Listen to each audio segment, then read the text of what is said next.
Untuk membahasnya, kita bergabung dengan Wakil Ketua MK Hamdan Zulfa dari Gedung Mahkamah Konstitusi. Terima kasih Pak Hamdan telah bergabung bersama kami di Prime Time. Terima kasih. Ya, Pak Hamdan, ini berkaitan dengan pembenahan yang dilakukan oleh internal MK sendiri. Apa yang dilakukan oleh MK sendiri untuk menaikkan citra dari MK ini yang sempat turun pasca terjadinya kasus Pak Akil Mokhtar kemarin? Pertama, langkah cepat yang dilakukan oleh MK adalah memberikan akses yang seluas-luasnya dan membantu KPK dalam mengungkap kasus ini dan melakukan penyelidikan kasus ini secara cepat dan menyeluruh, ya, sehingga kita mengetahui bagaimana peristiwa ini bisa terjadi sehingga ke depan kita bisa melakukan antisipasi perbaikan dan penyempurnaan sistem.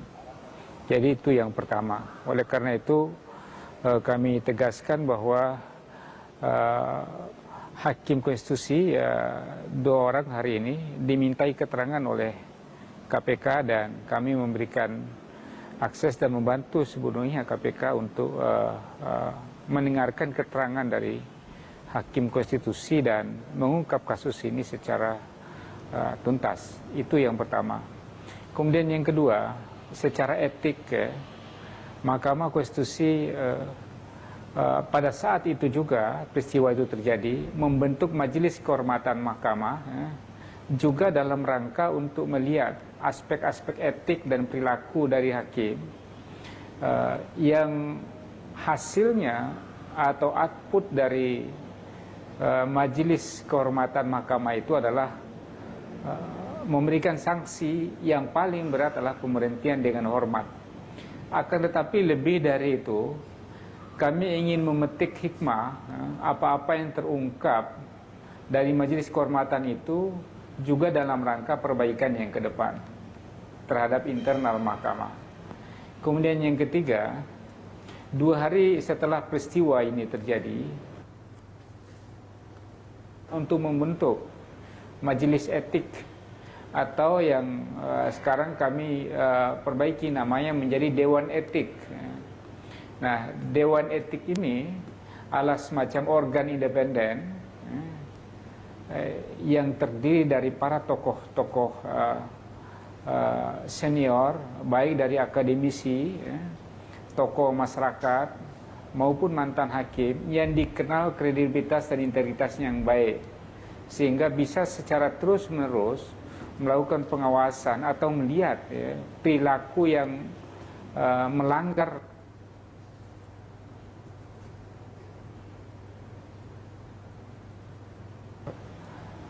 organ inilah organ independen yang berbeda dengan Majelis Kehormatan. Kalau Majelis Kehormatan itulah bersifatnya ad hoc, artinya pada saat kasus itu ada, baru dibentuk Majelis Kehormatan.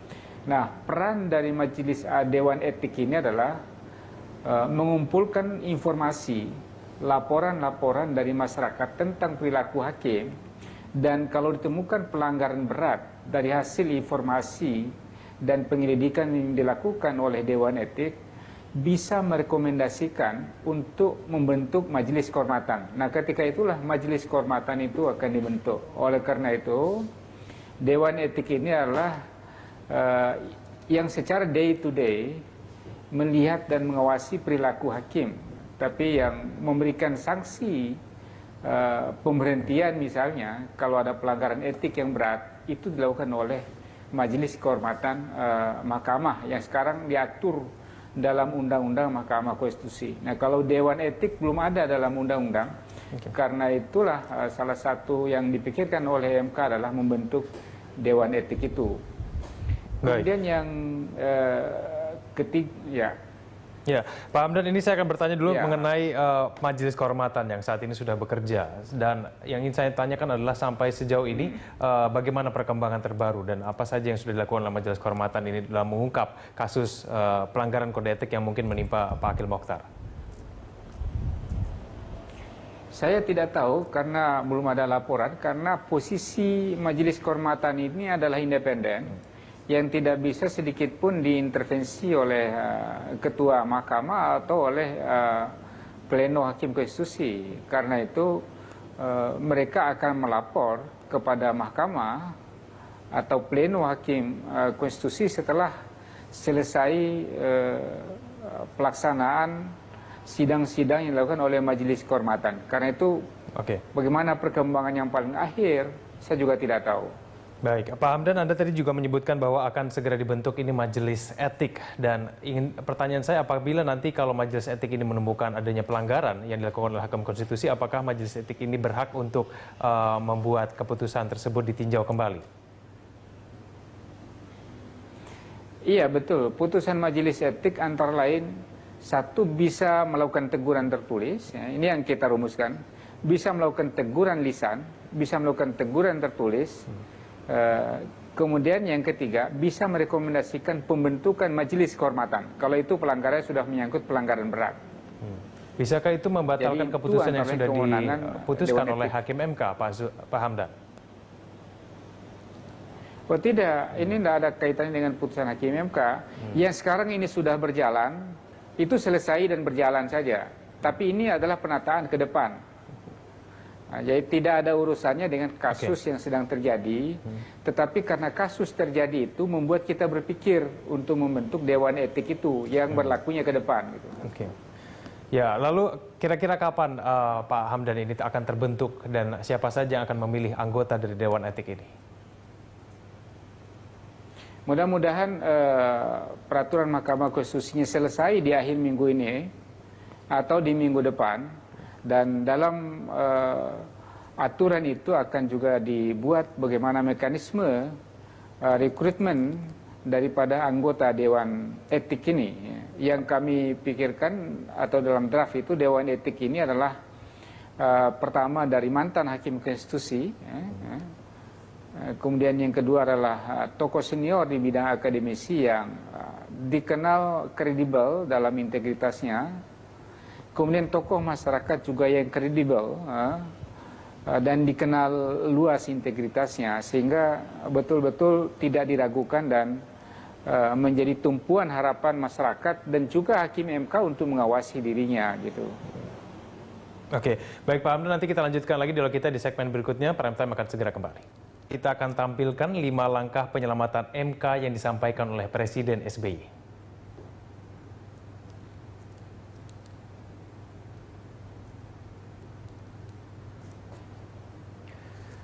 5 langkah Presiden SBY untuk menyelamatkan MK. Nomor 1, mengembalikan citra MK di mata rakyat.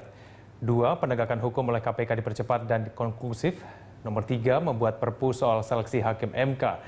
4, mengembalikan fungsi pengawasan hakim MK ke Komisi Yudisial. Dan 5, perlu adanya audit internal dan eksternal di MK.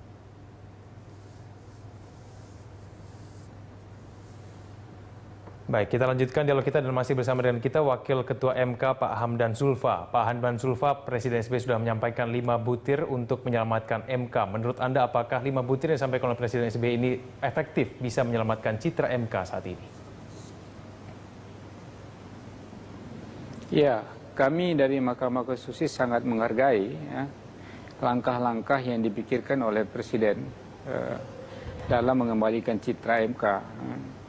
Kami pun di Mahkamah Konstitusi juga berpikir keras dan melakukan apapun dalam rangka mengembalikan citra dan wibawa Mahkamah Konstitusi yang dalam sehari itu jeblok sangat luar biasa. Jadi tadi kalau dari 5 langkah itu beberapa hal yang perlu kami catat. Pertama, tentu berkaitan dengan KPK, kami juga memberikan dorongan agar KPK cepat menyelesaikan perkara ini. Tentu itu sudah dilakukan oleh KPK dan Mahkamah Konstitusi memberikan akses dan membantu sepenuhnya KPK. Kemudian yang kedua, mengenai dikeluarkannya Perpu, kami tidak ingin mengomentari lebih jauh karena Perpu itu adalah wilayah kewenangan konstitusional Presiden. Itu yang pertama, tentu kami tidak ingin mengomentari kebijakan dari lembaga negara lain. Sama halnya, Mahkamah Konstitusi tidak bisa mengomentari DPR mau mengeluarkan undang-undang apa. Itulah wilayah kewenangan DPR. Sama halnya dengan Perpu ini, itulah wilayah kewenangan Presiden yang kami serahkan sepenuhnya kepada Presiden. Hanya memang kami memberikan satu catatan, bahwa kalau mengenai pengawasan terhadap Hakim Konstitusi, sudah ada putusan Mahkamah Konstitusi, malah 2 putusan. Pertama tahun 2006 yang menyatakan bahwa kewenangan pengawasan oleh Komisi Yudisial tidak termasuk terhadap hakim Mahkamah Konstitusi. Kemudian yang kedua pada tahun 2011 ada juga putusan Mahkamah Konstitusi yang menyangkut pengawasan terhadap hakim yang melibatkan unsur DPR, unsur Presiden dan unsur Mahkamah Agung. Nah, ketiga unsur itu oleh MK dinyatakan inkonstitusional. Jadi kalau ada perpu yang mengatur pengawasan terhadap hakim MK, perlu juga memperhatikan putusan mahkamah itu, karena kedua putusan mahkamah itu adalah constitutionally absah gitu. Jadi harus menjadi pertimbangan dan bagian yang tidak terpisahkan dari apapun kebijakan pembentuk undang-undang dalam merumuskan pengawasan terhadap hakim konstitusi. Akan tetapi masalah apakah Presiden boleh atau tidak boleh mengeluarkan perpu, itu adalah sepenuhnya kewenangan Presiden yang tidak bisa dikomentari lebih jauh oleh Mahkamah Konstitusi. Baik. Karena di samping pada sisi lain, ya. Baik Pak Hamdan, lalu sejak tahun 2006 sampai saat ini, pengawasan apa yang sudah dilakukan oleh MK secara internal sendiri untuk supaya bisa mencegah adanya tindakan-tindakan yang kemudian diduga penyuapan seperti itu Pak Hamdan? Ya, apa yang terjadi selama ini, pengawasan yang dilakukan oleh masyarakat secara terbuka, penyampaian laporan-laporan dari masyarakat atau tulisan masyarakat di media massa, seperti juga pada tahun 2010, Mahkamah Konstitusi pernah mengantisipasi dengan langsung membentuk majelis kehormatan. Itu adalah bentuk pengawasan yang dilakukan berdasarkan undang-undang. Nah, majelis kehormatan itulah yang akan langsung mengantisipasi setiap dugaan pelanggaran perilaku yang dilakukan oleh hakim konstitusi. Kemudian pengawasan dalam bentuk lain, misalnya kalau ada pelanggaran-pelanggaran pidana langsung diawasi oleh lembaga hukum terkait, misalnya KPK, seperti juga dalam kasus yang terjadi pada saat sekarang ini.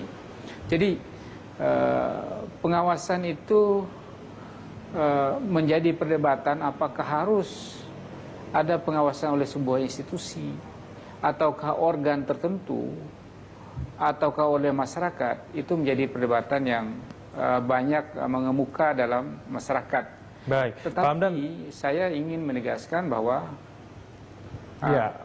katakan apabila memang bahwa Mahkamah, Pak Hamdan, mohon maaf saya potong, Pak Hamdan, apabila memang dari tahun 2006 itu undang-undang tidak memungkinkan Komisi Yudisial ini kembali mengawasi MK, lalu menurut Anda pengawasan yang seharusnya sebaiknya dilakukan itu seperti apa?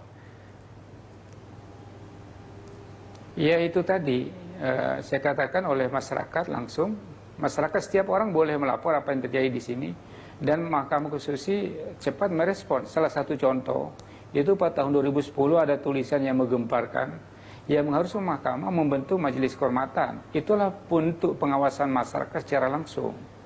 Nah, memang kami sadari pada saat sekarang ini kita memerlukan ada suatu organ pengawasan yang day to day langsung merespons, ada laporan-laporan masyarakat dan mengumpulkan informasi, mengkaji, meneliti, menyelidiki model-model atau jenis pelanggaran. Kalau ada pelanggaran etik yang dilakukan oleh hakim. Karena itu inilah yang kami pikirkan sekarang ini. Mungkin pada saat lalu inilah salah satu kekurangan sehingga kalau kita harus isi. Jadi inilah yang kami katakan bahwa MK tidak imun terhadap pengawasan, tapi kita harus mencari suatu model pengawasan itu tidak menabrak ketentuan konstitusi dan tidak menghancurkan independensi dari mahkamah gitu. Oke, baik Pak Hamdan, lalu apa yang sampai saat ini Majelis Kehormatan Konstitusi minta dari MK sendiri untuk mengungkap kasus dugaan penyuapan terhadap mantan Ketua MK Akhil Mokhtar? Iya, memang Majelis Kehormatan ini kami bentuk dari orang-orang independen. 5 orang itu hanya 1 orang dari Hakim Mahkamah Konstitusi. 4 orang itu orang-orang yang dikenal publik luas, sangat memiliki independensi dan integritas. Oleh karena itu, kami menyerahkan apapun putusan dari Majelis Kehormatan tentang masalah yang sekarang yang terjadi, kami serahkan sepenuhnya pada Majelis Kehormatan. Dan itu tidak bisa dipengaruhi oleh mahkamah maupun hakim-hakim konstitusi gitu. Baik, lalu sekarang kalau kita berbicara mengenai pengawasan dari eksternal, kalau misalnya tadi Pak Hamdan bilang harus ada pengawasan secara internal, sekarang saya ingin bertanya, bagaimana dengan pengawasan eksternal? Bukankah ini juga perlu untuk dilakukan, Pak Hamdan? Tidak hanya sekedar cuma minta dari masyarakat. Ya itulah tadi yang kami sudah pikirkan dan kami sudah putuskan akan bentuk Dewan Etik. Ya. Dewan Etik itulah yang pengawasan yang independen, tanpa bisa dipengaruhi oleh hakim konstitusi. Baik, terima kasih Pak Hamdan Zulfa telah bergabung bersama kami di Prime Time. Terima kasih atas informasinya, atas perkembangan dari penyelamatan citra MK di masyarakat. Selamat malam. Dialog membahas jurus SB Benahi MK, kami lanjutkan bersama dengan Margarito Kamis, pakar hukum tata negara. Terima kasih Pak Margarito telah bergabung bersama kami di Prime Time. Pak Margarito, ini berkaitan dengan Perpu yang SBY bilang dalam 2 hari ini akan segera dikeluarkan. Bisakah masyarakat percaya bahwa dengan adanya Perpu ini tingkat kepercayaan masyarakat terhadap MK bisa pulih? Saya tidak percaya kalau Anda tanya gitu. Saya nggak percaya kalau ini akan pulih begitu. Itu satu. Yang kedua, 2 hari ini kalau diakumulasi dengan hari pernyataan pertama kan sudah 2 minggu nih. Ya, kurang lebih sudah 2 minggu kan. Nah, kalau kurang 2 minggu sebenarnya situasi hal ihwal yang dianggap genting dan memaksa itu udah hilang. Karena itu dari segi konstitusi sebenarnya Perpu ini telah kehilangan relevansi konstitusionalnya. Karena itu tadi menurut saya sekarang segala sesuatunya sudah bekerja, KPK bekerja, menyelidiki, Majelis Kehormatan bekerja, dan sebentar lagi akan berakhir. Begitu, itu satu. Yang kedua, Mahkamah Konstitusi terus juga bekerja, begitu. Kepentingan-kepentingan para pihak yang berperkara di Mahkamah Konstitusi tidak ada yang terhambat. Jadi seharusnya Perpu ini ditunda atau? Jadi mestinya sudahlah.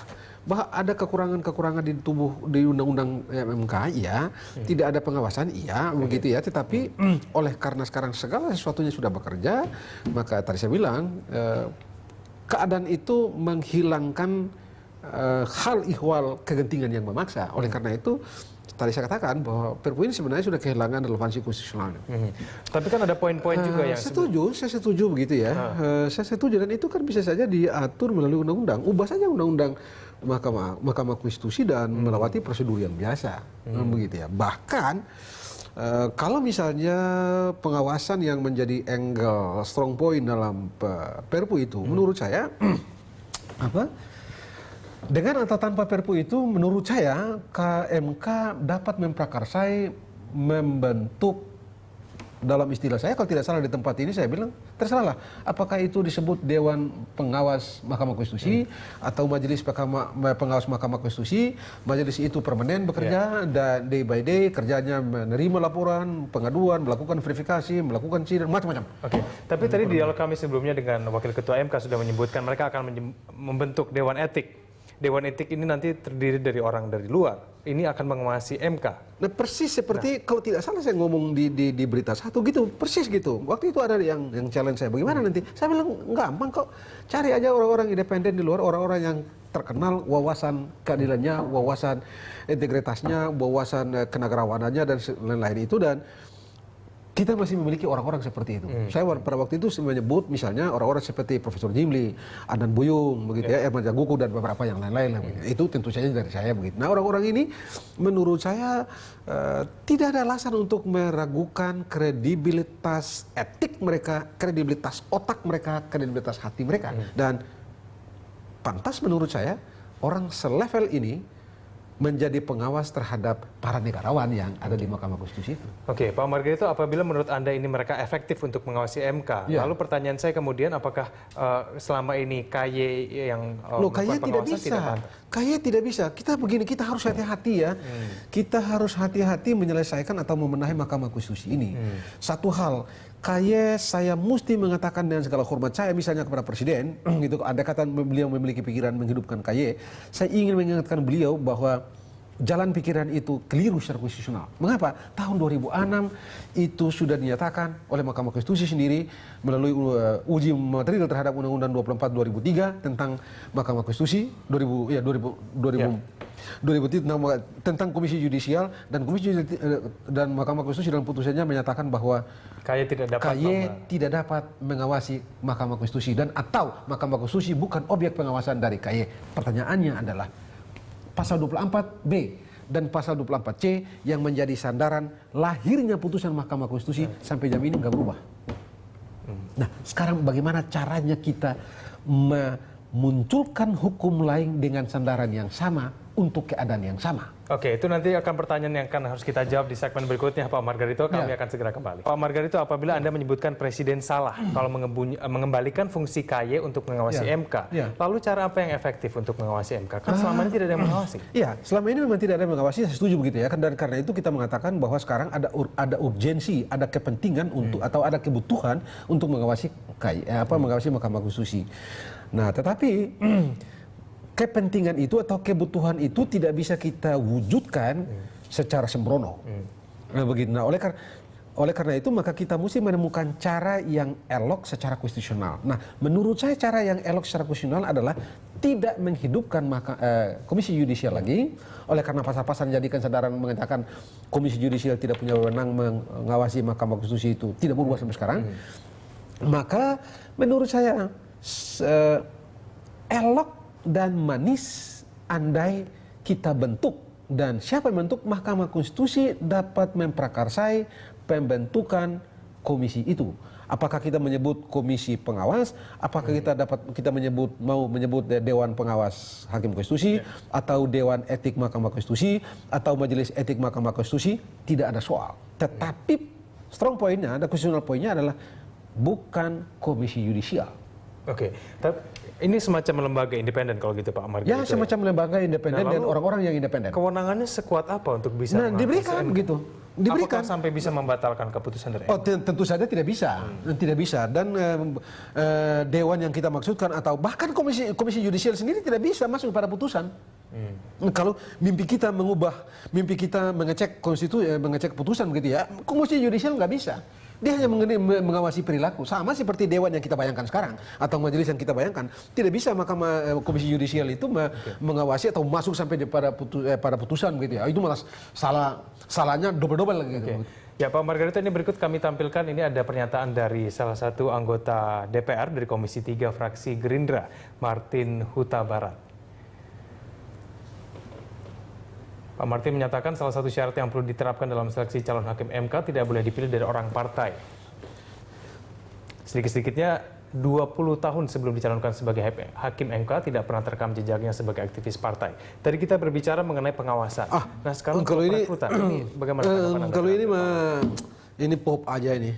Begini, Anda jangan lupa ya, Ketua Mahkamah Agung Amerika Serikat, begitu ya, yang membuat putusan begitu hebat dalam sejarah konstitusionalisme Amerika Serikat, sejarah kemanusiaan Amerika Serikat itu adalah apa? Dia adalah kandidat calon wakil presiden tahun 42.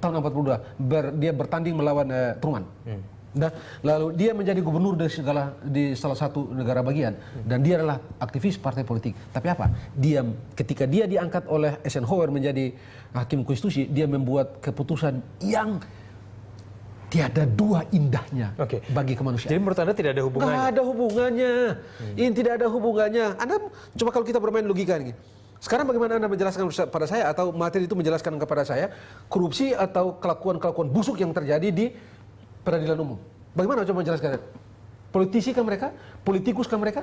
Tidakkah mereka berkarir di pengadilan itu sudah puluhan tahun dan ternyata sampai di tingkat atas juga bahaya? Kita masih tahu kan beberapa waktu lalu ada putusan yang ganda, putusan yang palsu dan segala macam di Mahkamah Agung kan? Politisi kah mereka itu? Tidak. Jadi kita mesti sehat berpikir. Poinnya dalam soal hebat dan tidaknya putusan hakim itu bukan pada latar belakang dia sebagai politisi, tapi kematangan otaknya, wawasan kemanusiaannya, kematangan hatinya, wawasan kemanusiaannya. Itu yang paling pokok, bukan yang lain-lain. Nah, kita ini dalam rekrut hakim konstitusi ini kan kita nggak pernah cek seperti itu. Seberapa hebat kedalaman wawasan kemanusiaan dari para hakim. Kita nggak pernah cek itu yang ada sekarang itu kan. Bagaimana kedalaman dan kehebatan wawasan hubungan antara negara dengan warga negara. Kita nggak pernah cek itu. Begitu jadi. Nah, akhirnya kita dapat yang kayak sekarang. Itu pun kita sempat mendapatkan kira-kira dalam 10 tahun hakim-hakim yang hebat. Jimli hebat, begitu kan? Lece Marzuki hebat. Mukti Fajar hebat. Hebat, banyak-banyak yang hebat kok. Nah, bukankah Jimli dulu itu dipilih oleh para politisi? Yeah. Mahfud dipilih oleh para politisi. Ahmad Rustandi itu adalah politisi. Dan Pak Haryono yang sekarang di Mahkamah Konstitusi, yang sekarang memimpin Majelis Kehormatan itu, bukankah dia seorang politisi? Dia kan dari PDIP itu. Oke. Anda bilang dia tidak hebat? Jadi saya kira Tidak ada sudahlah, hubungannya. nggak Oke. ada hubungannya lah. Berarti Nggak menurut usah Anda yang menambah-nambah perlu lah. sekarang rekrutmennya itu adalah tidak perlu dihilangkan, unsur-unsur itu tidak perlu dihilangkan, Oh, tapi tidak bisa. lebih dititik beratkan kepada pengawasan. Ya, Oke. kita memerlukan Baik. pengawasan memang. Ini, Berkaitan dengan- saya ingin menambahkan satu. Saya punya data begitu ya. Ada pengaduan pelanggaran etik dari sejumlah hakim konstitusi. Ini diadukan oleh beberapa orang di Palembang. Ya. Ini bulan Mei. Anda tahu sampai sekarang nggak diapa-apakan. Nah, ini gara-gara dulu di Mahkamah Konstitusi kan tidak ada Dewan Pengawas atau Majelis Pengawas atau apapun namanya yang bekerja secara permanen kan. Oke. Nah, karena itu kita perlukan. Oke, tapi Pak Margarito ini berkaitan juga dengan pengawasan. Yusril Iza Mahendra, pakar hukum tata negara juga sudah menyampaikan bahwa mereka justru Pak Yusril malah mengsarankan KAY dikembalikan lagi Ya. posisinya sebagai pengawasan. Ya, saya dapat mengerti gitu ya apa posisi Pak Yusril mengembalikan komisi yudisial itu ya, tetapi saya kira kalau Pak Yusril diajak ngobrol lebih dalam lebih jauh, bukan tak mungkin ia akan mengakui bahwa ya betul kita perlukan ada pengawasan tetapi bukan KY begitu. Oleh karena ini kan gagasan yang muncul langsung begitu ya. Oke. Dan masalahnya begini. Kalau sekarang kita kembalikan lagi ke Mahkamah Konstitusi, kalau saya nalarnya adalah dua pasal 24B dan pasal 24C yang menjadi sandaran lahirnya hukum tentang Komisi Yudisial tidak sebagai pengawas konstitusi itu nggak berubah. Nah, bagaimana sekali lagi keadaan hukum yang sama dengan sandaran hukum yang sama kita menimbulkan hukum yang baru untuk hal yang sama gitu ya. Jadi menurut saya sudahlah mendingan kita boleh betul kita perlukan pengawas tapi tidak untuk KY. Oke, yang penting adalah undang-undang MK itu yang diubah ya. Pak Penting Margarito. kita ubah undang-undang MK ke depan. Baik. Terima kasih Pak Margarito telah Terima kasih bergabung banyak. bersama kami di Prime Terima kasih Times. banyak.